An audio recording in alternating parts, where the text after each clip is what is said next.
Hi, my name is Stephen Hand from Archery Supplies, and today we're going to look at the new target bow for Elite Archery, the Elite Verdict. Now the Verdict is 37.75 inches axle to axle, which makes it the same as the Result, which is the former, well that's still the same, target bow from Elite. So they're the same axle to axle size. The Verdict's got about a 7.125 inch brace height, so basically a 7-inch brace height. The Result's got about the same. They look about the same. The difference you'll see between the bows is the Verdict's got a longer riser. So more parallel limbs between the two, if we put them up. So the Verdict's got more parallel limbs.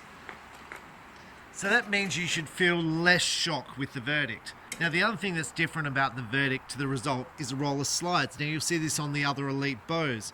So it's been a bit of a concern to me, a question to me, why Elite would have rollers on some bows and not others. Now there is reasons for that, and I'll go through them. The engineers say that with a slide that moves backwards and forwards, it creates less torquing on the strings and cables. However, you get less vibration with this system here, so you should theoretically feel less vibration. The bow's a little bit heavier than the Result. 0.3 of a pound, so 5 pounds for this, 4.7 for the Result. The cans are a bit different on this bow than the Result. Now, what I've got pretty much and I've shot all the Elites, and I find them very difficult to feel the difference between any of them. I've shot them for target, and I get almost identical results. So I'm like, I can't tell the difference between any of these bows. Now with this model Elite, it's different. The cam is different. It's got micro adjustable in the back here on the draw stop. Still got the limb stop system, which is the same on all the Elites, but this is micro adjustable. It's got a little cam system in here. So with the others, you used to like nudge it. This, you've got a little Allen key there, which you you loosen this, and then this moves backwards and forwards, and it can be adjusted in, I think, 1% let-off adjustment, which is cool. So the cam design's a bit different, the riser's different, the paint's different. So this is the brown. So this is a shiny brown. So with the Verdict, you've got basically 3 paint options. You've got the colours, which are pretty much the same on all the Elites, which is some sort of rhinodized finish, which is like it's really hard wearing, I'm going to say paint colour. The black feels more rough, so it feels more hard wearing. The black, I don't know if it is more hard wearing. The colours I've had no issues with, but it feels different. The black, this is a shiny gloss. So it's a matter of which one you like the look of. This will be more subject to damage. Not that it's had damage yet, but look, it is what it is. To me, it looks prettier, and if they had one of these in a red gloss, I'd buy it tomorrow, because I think it looks cool. I mean, I don't dislike the brown. I think it looks cool. It's just color matching all my accessories. My accessories tend to be black and red, and it's like brown and red. I don't think it's going to go. So like that's, it might sound stupid, but color matching is very important when it comes to buying a target bow. And just matching brown is hard, because you like, what color are you going to match it to? Black. So it's going to be a brown-black bow. And it's not like it's a bad color. It's a good color. It's just color matching. So like if they had this in green, you can go green, black, or straight black. But red is really popular for red black. It's a very popular color theme that people run through. Blue's popular, like a bright blue would be popular. And my question is, if you had the choice between a shiny blue like this, which is a gloss blue, or the rhinodized finish, which is like a flat blue, which one would you choose? And I think that's very interesting. I'm going to say right now the popular target bow is that tan color, that's kind of, so it's like the hunting bows are popular for target at the moment. Now, this is the Result. Movable cable guard, really liked it. Liked the grip. So we're going to see what this is like. Now this bow is set on 60 pounds. And I have shot 3 shots with it a few weeks ago. Now I will give you a bit of history. So I paid for 15 of these bows, £60. invoiced for 15 of them, and I had to wait 6 weeks for them to be manufactured, so I paid for them. 6 weeks later they're made, shipped to me, pay the customs, and they rock up and there's 3 bows on the shipment. So I'm like, ring up my sales guy, I'm like, where's my other bows? Like, I've paid for them, I paid the customs, I paid the freight. He goes, there was an executive decision made that you're getting too many, and someone pulled them to give them to other dealers, even though I paid for them. I'm like, when am I going to get those bows I paid for? And he goes, oh, we'll sort that out in the future. There's a shortage of these bows, so I currently have no 60s. I've got another elite shipment coming today, or coming next week, that I paid for many weeks ago, and that doesn't have the missing bows on it, so I don't know when the missing bows will turn up. But I have paid customs for them, and I don't know how that works. But it's one where people go, when will stuff arrive? And I always go, well, it depends when, it just depends. The world's a funny place right now, so, and I don't understand pulling someone's bows after they've paid for them. It just seems wrong. But, all right. That looks really wrong.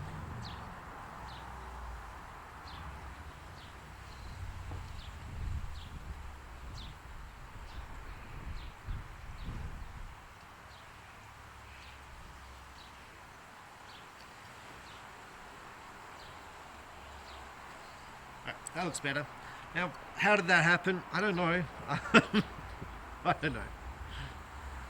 I know.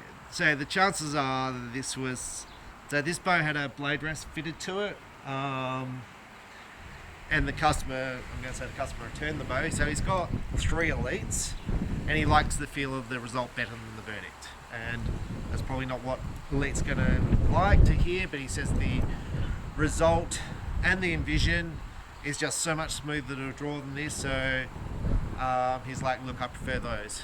I'm like, that's fine. I'll do a review on it. So here's one of the 3 bows back. Now the 3 60-pounders that I had come in sold within 5 minutes. Customers walked in and brought them before I even had them online, before I'd even priced them up, before I even knew that all the bows were missing. Okay, so let's try the draw cycle. So it starts off pretty solid. It's dropping, it drops in, so I'm going to let that down. So the draw starts pretty solid, and then it kind of dumps into the valley.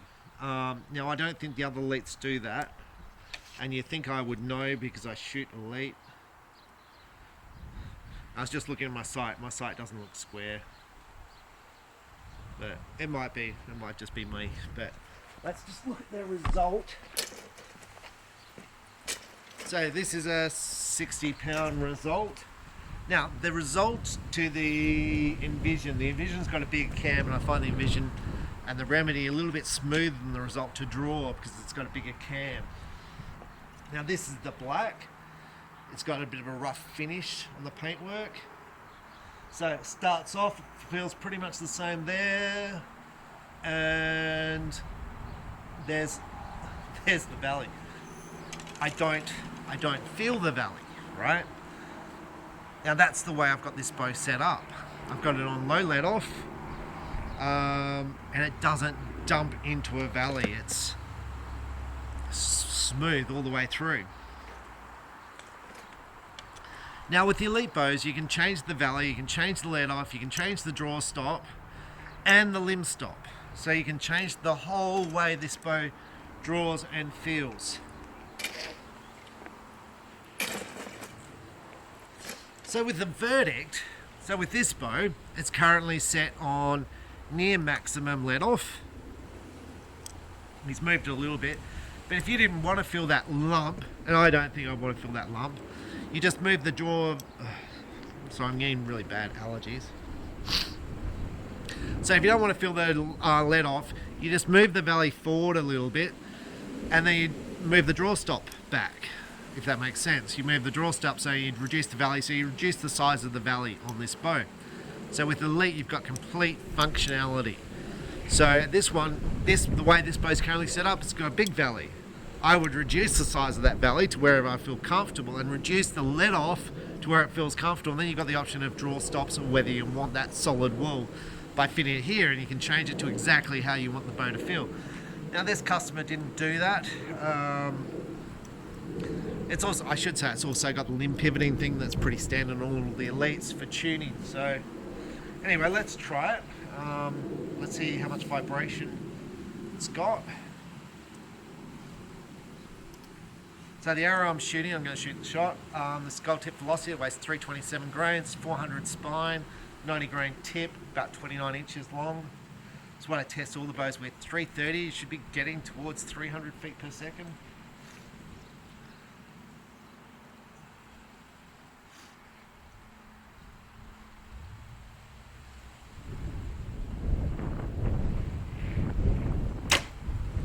Silent. 287. Now the bow's completely silent and no vibration.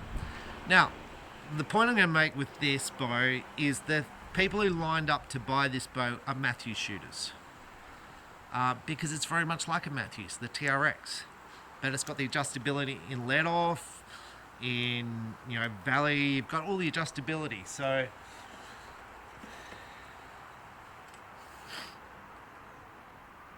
let's try again. It felt really good. In fact, the draw didn't feel that harsh. I was expecting it to feel harder. So there, drops off. Back here it feels really solid.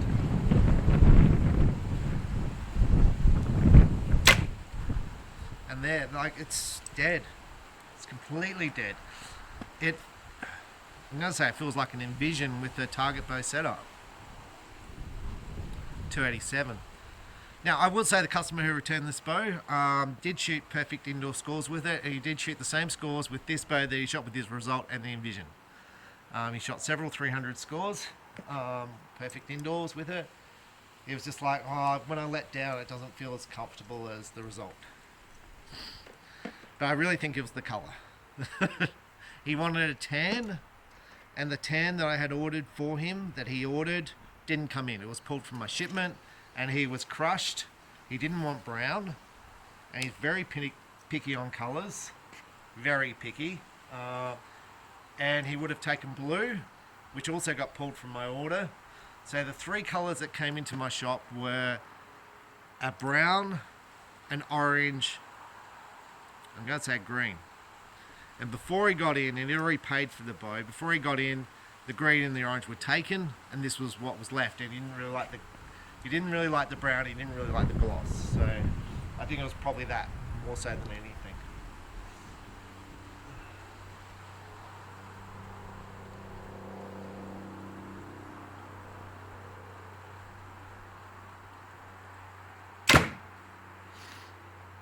.265, that's a Victory 350 spine with a 140 grain point. I think it's about 380 from memory grains. Look, it's not as fast as I thought it would be. I'm finding the draw really easy, and I'm preferring the bow. I'm finding it's very stable. 7-inch brace height, it's going to get rid of that movement that you can feel with the shorter brace height. So the shorter brace height, you get this, the left to right movement, you get a shake. You won't get that with 7 inches. The draw is probably like a minor bit more aggressive, but unnoticeable. The valley is more significant, but then I could adjust my other valleys to be the same as this. So I think it's just the way you set up the bow. So with that, we're going to go back to 18 meters and we'll see how well I shoot with it. Okay, so I'm back at 18 meters and I've sighted the bow in. Now the bubble's clearly rubbish on this sight. Now it's a $15 sight, and people will say, well, it's not acceptable, the bubble's not level, and I'd say, well, yeah, maybe. It's a plastic little bubble here, and it's not a review on the site. But look, when I used to sell these sight pins, they were $15 each. I think the sight's $15. And it's got 3 pins, so like each pin's like $5. I don't know how you make these things for $15. I don't understand it. I don't understand, like the nuts and little bolts in here. Like, it's just crazy how they make these things for $15. Anyway, so I suppose the more you spend on stuff, the better the quality is overall you can expect. And for $15, look, I've never had anyone complain about these. Maybe that bubble is level. I know when I'm aiming, the bubble's not square. Last 2 arrows hit the 10, so let's hope these hit the 10. How's the bow feeling? Look, I'm finding the draw cycle pretty good. The vibration is amazing. It's just dead in your hand. The bow's very quiet. Now I will say, so the 2 that have been shot that I've sold, both archers said they shoot very well with it. I'm going to say the older gentleman of the 2 just won the state field championship after shooting it for 1 week. The younger of the 2, he said he's shooting really well with it. He said he hears a little rattle from this thing in the draw stop, so he's thinking about taking the gear out of the draw stop. But he said, look, I shoot well with it. He said 50 meters, I'm shooting really tight grips. So he's going to shoot some scores with it to see if he shoots. Oh, he did shoot a score with it. He shot a, so he shot, he did shoot a score. He shot a 690 for a world archery. So that's 50 meters on a small face. And he shot 690 out of 720. And he was trying different arrows. So basically he'll try stuff and just play around. That's a very good score. It's more than I've ever shot. So, and I assume that's towards the best he's shot. He has never told me he shot better than that. That's a very good score.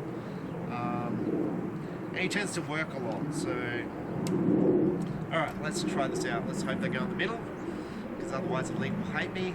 So, I'm going to say, like, my summary on the boat. I think Elite have got the best grip on the market. I think it's the most comfortable. I like the way it tapers in. I like this shape here. I like the little shelf here. It feels really comfortable in my hand. Now, it's up to you how it feels in your hand, but the Elite grips, I think, are the best. I really do like the new Hoyt grip, which is adjustable. You can change the draw length through clicking on other grips, but I find the Elite grip the most comfortable of all the grips. And I'm very comfortable with Pse grips. The Bowtech grip is very much like your Hoyt and your Pse grip. Well, you know, it's a plastic thing, but like it's similar. This is different because it sort of tapers in, and I do prefer this grip. I feel like I'm more consistent with it. I like the rollers because I feel like it gets rid of the vibration, although I do acknowledge that could cause, you know, other torque on the cams, but it feels good to me. I like the way that locks in here into the riser, 2 bolt positions. I like that. It just adds, for me, security. Now this is a quality product, and I do like the gloss finish. So overall, now how's this compared to my other leads? So I have got a Envision, Remedy, result 36, result 30, result, and I was trying them out and trying to which one I shot better scores with, and I did videos on those, and I shot basically the same scores with all of them, which is a bit disappointing because you'd hope that you shoot better at like short distance or long distance or something. Which, look, I probably like the Envision best of all of the Elites, but I'm like tossing up between the result 36 and the result. I'm going to say again, my scores are the same, but I just feel like, well, it's more targety. Shooting this feels like a big Envision. It feels good, and I can't rack my head around shooting a 32-inch bow for target archery. That's just in my psyche. It's nothing to do with real life shootability, because I totally know I shoot good scores with that bow. And I know my reviews have been amazing with that bow, but I can't wrap my head around it. So I'm going to say the way this bow feels, I'd probably sell the other Elites. It's not to say there's anything wrong with them. There is absolutely nothing wrong with them. I just can't make up my mind. Because they all feel the same. I do like the roller slide system on the Remedy, and it's not like I didn't. The results don't have the roller slide system, and it's not like the slide system was an issue to me when they first put it on because it used to be a bit gritty for me. But the new slide system is good. Some people fit roller slide systems to the Elite results. But to me, like, this is like the best of both worlds. This has got everything. I can just sell the other bows off and be comfortable with this. But let's see how we shoot it first. But I feel comfortable. You've got the 2 stabilizer holes here, which I like. One at the front. There, look, they could put one down here, have a lower one as well, but they haven't. So, but it's pretty good.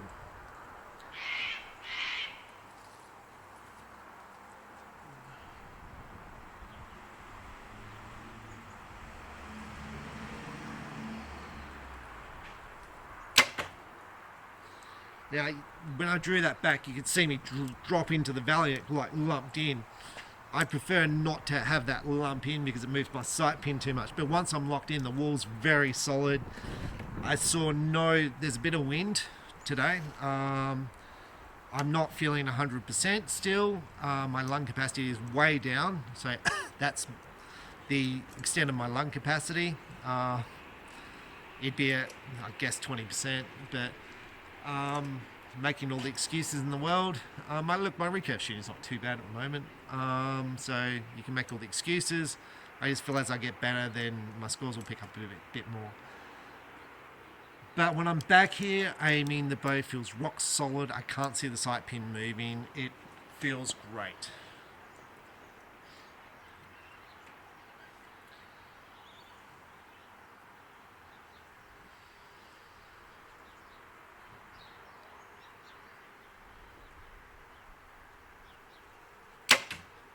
Now you can see the draw length is pretty much perfect for me.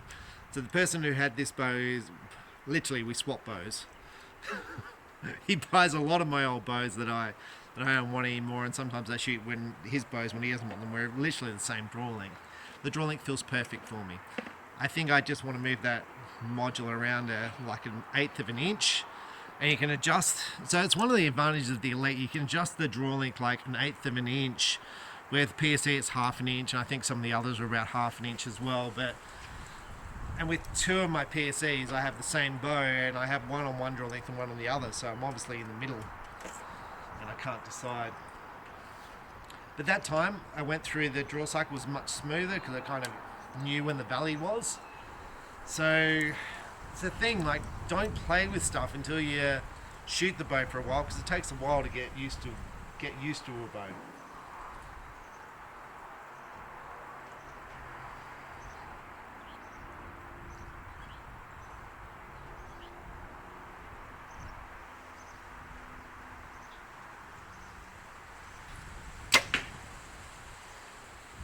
Look, I know that shot didn't go in the middle. It felt great. Felt absolutely spot on. And look, some of my veins are tatty and stuff, but they normally shoot in the middle. And there's no reason why that one didn't. I would have done something, but it felt good.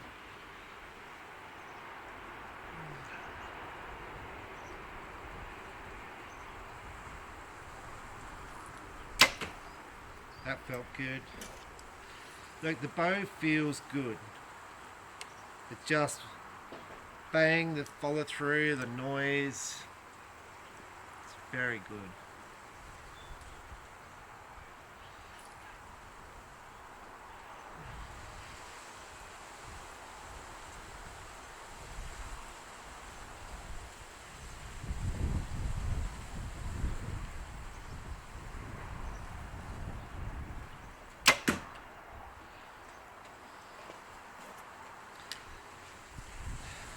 Feels. So how does this compare to the other bows I've shot? Look, I think this feels. I'm feeling like I'm doing a PJ O'Reilly video. This bow feels like the best bow I've shot. Where with the other Elites, I'm like, look, they're good.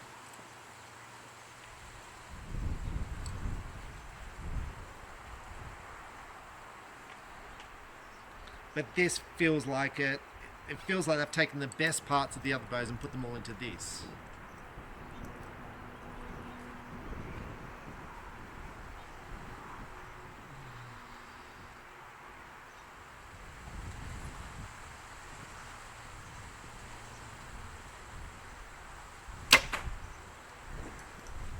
Like, makes me want to shoot compound again. It really does. It's like, now, again, I'm going to say there's lots of good compounds on the market, and the variation in scores between a good compound and an average compound is minimal. I shot in a tournament on the weekend, and one guy had like probably $700 worth of gear, and it's probably over that, but you know, it's budget gear. And the other guy had all the flash stuff. Like, his arrows are more expensive than the other guy's entire setup, right? So, and there was 3 points between them at the end of the shoot. So, and you know, I don't know if I'm being rude, but I said to the guy with the expensive stuff, I was like, he got within 3 points of you, and you've got all this money in your bow, and he's got like cheap stuff. And it's not like I'm being cruel to him, and I probably sound like it. It's just, it blows me away. It's like, and the other guy could have won. Like, it's like he had a crook shoulder, he dropped a couple of arrows. And the guy who won by 3, he could have won by more, but he had bad arrows, right? So it's not, so people always look at the equipment instead of looking at the archer. That's my point in that. It's not that, look, I've got an expensive bow, I'm going to shoot better scores.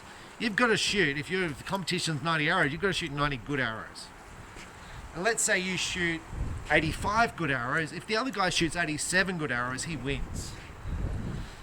So, but as far as the equipment, this feels good.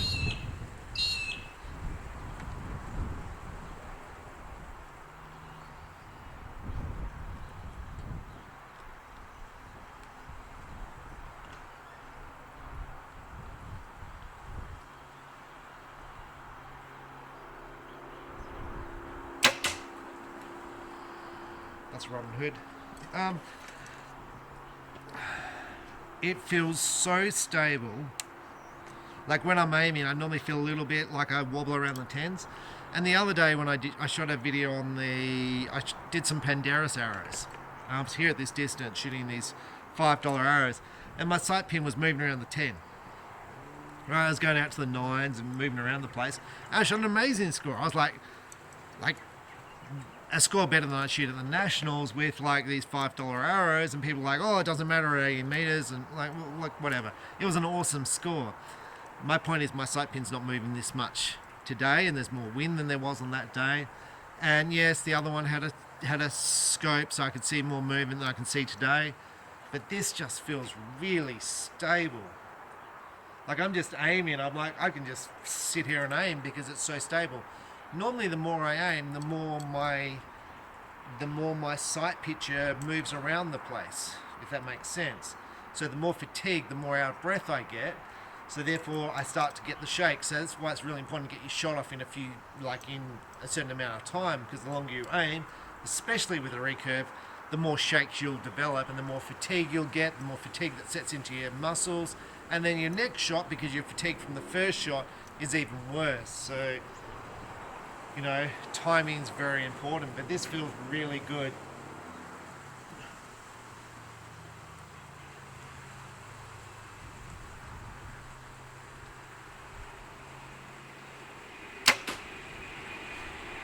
Now that one I actually aimed low when I released it. Instead of aiming in the middle, I aimed at the bunch of arrows, I was aiming in the middle, and then as the shot broke, the sight pin was slightly low. Like last one, because I think I really like this bow.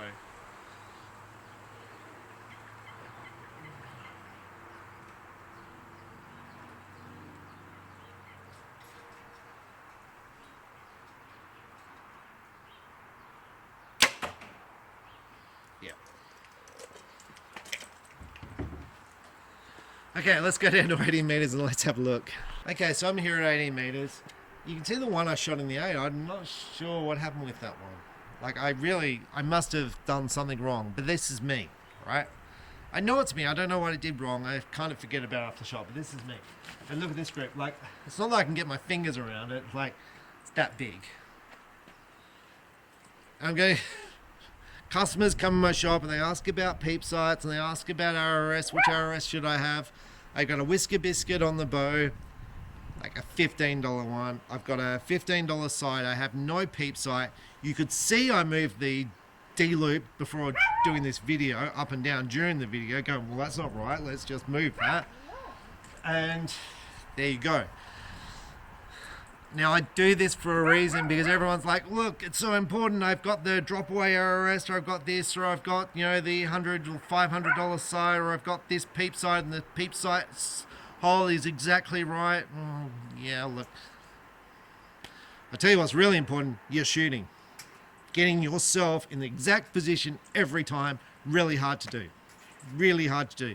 Getting the grip position the same every time, really hard to do. Getting your hand in the same position every time, really hard to do. Can't stress it enough. The grip is excellent. Excellent grip. Like with a target setup, if I can shoot grips like that, I would be competitive in the open section. And people are going to say, well, the plus 50s now is really competitive. I tell you, the plus 50s, which was shot yesterday at the Australian Nationals, the guy who won the plus 50 shot a higher score than the open. The guy who came second in the plus 50 shot the same score as the guy who won the open. I think the guy who came third, I think he shot a good score too. And the guy who shot fourth shot a really big score. And I'm like, and you know, it's nothing, I'm not taking anything away from the open winners because they shot a great score too, but the scores were all within 1 or 2 points of each other. But literally, I think the over 50s shot better scores than the opens, which is, it takes nothing away from the opens, but it's just so close. But that is an awesome score, and I would like to see what sort of score I can shoot. So my summary with the verdict. The verdict has less vibration, less noise. It's like a target in vision is the best way I'm going to say it. The valley is more significant let off than with your other results. And if you want to reduce that, then just reduce the valley. So by moving your draw stop. So you make your draw stop more, make your draw longer, and then increase the draw stop. So decrease the draw stop to decrease the valley. Increase your draw length and decrease your valley to make the draw length the same, and they'll stop the lob in. Saying all that, actually I didn't mind it. I felt really comfortable back there. So I would shoot this bow just as, because I felt so comfortable. I wouldn't change anything now because that is so comfortable for me. I would shoot the bow for literally a few months and see what score I shoot, and I'd probably do like a little adjustment, like just move that module like 1/8 of an inch and then move the valley 1/8 of an inch and probably try limb stops and stuff like that. So it'd be a very small change that I'd make to see if I could pick up, 1 or 2 points. And I know that I'm going to gain more than that just through me shooting more. So with that, the result I'm more than happy with, and I'd be probably... So with that, I'm happy to sell all my other elites, and I'm pretty happy to sell my PSEs, I think, based on this review. Because I've been keeping my PSEs, I've been keeping my elites, I'm like, which one's better? And I haven't reviewed the Bowtex and all that yet, right? So I need to do that because they're really nice bows. But I think the verdict, nothing wrong with the PSE, nothing wrong with the results, the envisions, the remedies. I just think for me, like target shooting, which is what I do, and yeah, like I do field shooting and stuff, but I primarily do target shooting. So that's just here shooting targets, right? I think this bow encompasses everything I need. I think I like the gloss. So things I'd like to see Elite do. It would have been really good if there's a manual which says what setting is what draw length. That would have been good instead of like, oh, let's just move it to there and then see. That would have been good. I would like to see custom colors as far as, like the reds and stuff like that come out. Even if it's an option and you've got to pay extra for it, I'd like to see colored cams, and I understand that would cost extra, but I think people would pay it.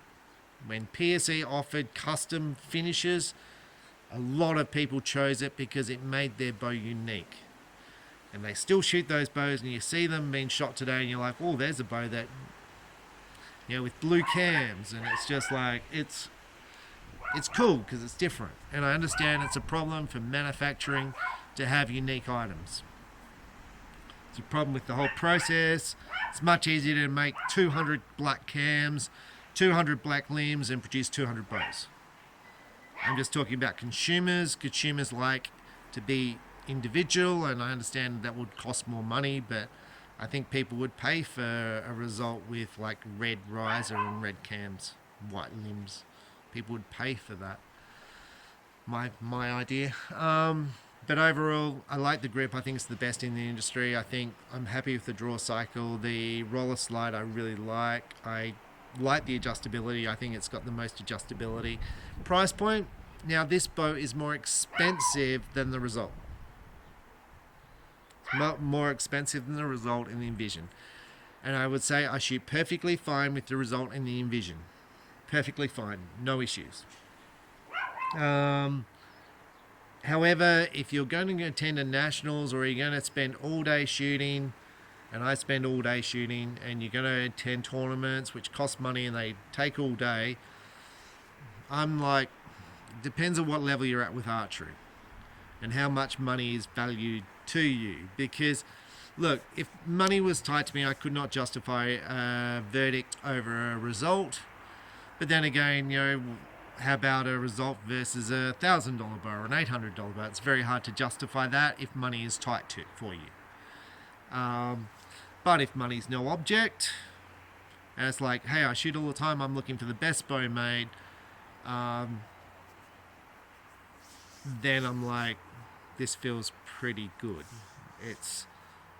It's more adjustable than the Matthews. The grip's better than the Matthews, and Matthews is going to hate me, but that's okay.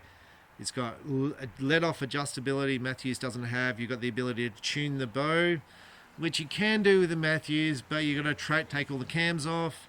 To change the strings on the Matthews is a nightmare. Like this bow, it's cheaper. Then you got the Hoyt. This bow's got more adjustability. It's got more tunability.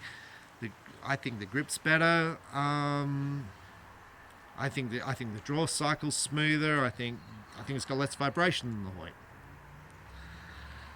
Comes to the PSE. The PSE's got more kick forward because it's got deflex riser and not as parallel limbs because the riser's shorter. The PSE is more in line with the Result. This bow is more in line with your Matthews. This bow would be more comparable to your Bowtech Revolution Reckoning 38. And I think that's a very interesting bow. I think the paintwork on this is better. I think the paintwork on the Bowtech lets itself down a little bit.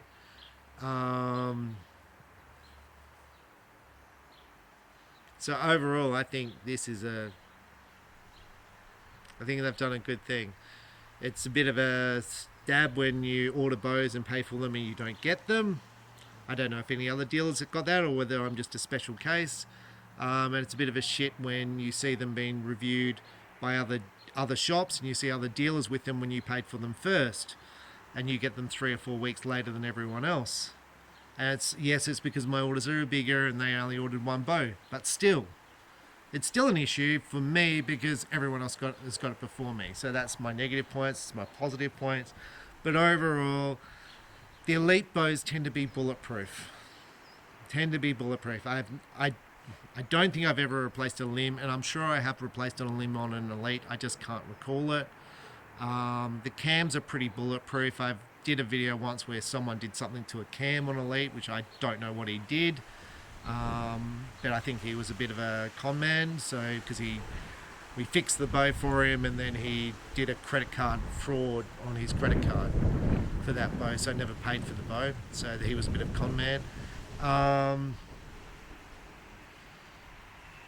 I think that's the only cams I've done on elite.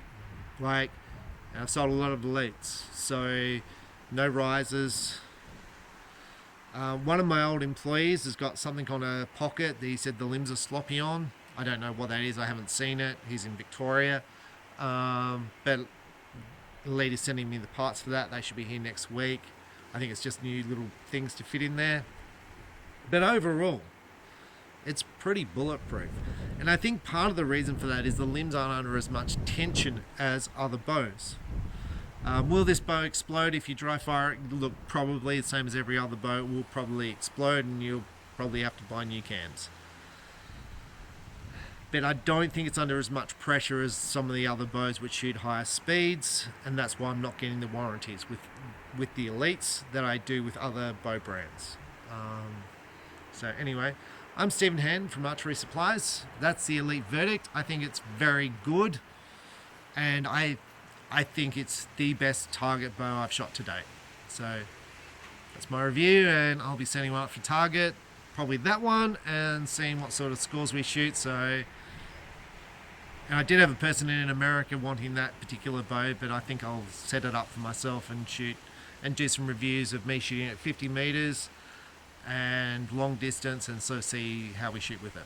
So anyway, I'm Stephen Hand, and the more you shoot, the better you'll shoot. I've got a young man right now, came second in the nationals, Brandon, from our state, my state, our state, South Australia, and he shoots every day from 9 o'clock to 1 o'clock. He shoots 300 arrows a day. I'm going to say he's 21, but he's probably 20. Lovely guy, good manners, very polite. And I'm going to say that goes a long way, because he has had some warranty items, and he's always polite with me and always patient with me. And I fix up his gear, so that's the first thing. But if you're polite and patient with me, chances are I'm going to fix up your gear. But if you come in and act like a fool, then it's probably I'm not going to be that pleasant to you. So, but he's always been pleasant with me. He's always been a lovely guy, and he works so hard at it. And I'm going to say I first met him years ago when he wasn't such a great archer, no disrespect to him, but he'd always shoot in the freezing cold in shorts and t-shirt. I'm like, you're going to catch a cold. This is as a junior. He never did. He's a big, solid kid, adult, and he just came second in the nationals. A huge credit to him. He's now ranked one of the best archers in Australia, one of the best, and whether he's the best or second best, whatever. Shooting in Pse Supra, he's got 2 of them. I gave him the Ultra View thumb release I did the review with. He shot that, and he shot extremely well with it. In the first week, he shot really big scores. So that was great. And then he goes up to the Nationals. So he's been shooting the Ultra View thumb now for 2 weeks. Shoots the Nationals and shoots the silver medal in the Open. And full credit to him. He trains, he works, he attends all the shoots, he's polite, he's nice to everyone, and I cannot say enough good things about people like that. And I acknowledge that other people have offered him sponsorships, and he's rejected them. Because often, you help people out, and then someone goes, "Oh, how about I help you out?" And then they just jump ship. My dad. I'm going to go into another story. My dad used to sponsor a guy here. I'm not going to mention his name. Always looked after him, and the other shop goes, "We'll give you a bow and 2 dozen X10 arrows." And he's like, "Well, I've got to leave you, Brian, because this guy's offered me $3,000 a year to shoot for him." And so, even though he'd been supportive, and I'm going to say a family friend for years, he jumped ship for, $3,000? And it's like, well, okay. So he can be brought for $3,000? I don't know. Maybe $3,000's a lot to you. Maybe $3,000's a lot to him. Maybe that new bow and those fancy arrows were worth a lot to him. I don't know. It's like, I don't know. But I know before he was offered that what he thought of that dealer, and he never walked into that shop. And anyway, here's what it is. Different people's personalities, but I fully respect Brandon. He was like, "Look, I buy things off Steve, and he looks after me," and I'm like, "Cool." It's and now he's had success at nationals, so full credit to him. And his morals, and he's polite, and he's a lovely kid, and that's the way you want to be. If you want to be a professional archer, be lovely to people, be polite, be lovely, and have high morals. It's going to be my thing to you, and everyone will think nice of you, and the more people who follow you, the more likely you are to be sponsored and to have stuff handed to you. So anyway, that's my rant. I love the verdict, and I would love to have Brandon shooting a verdict. And he shoots PSE, and you're going to say, well, why are you pushing him away from PSE? Look, I think he would shoot just as well with his PSE as he does a verdict, okay? And he's got 2 PSEs, right? So, and the verdict is just new out. So, and the nationals are on today. But I think it's a great boat. Anyway, I'm Stephen Hand. Thanks for watching. Bye.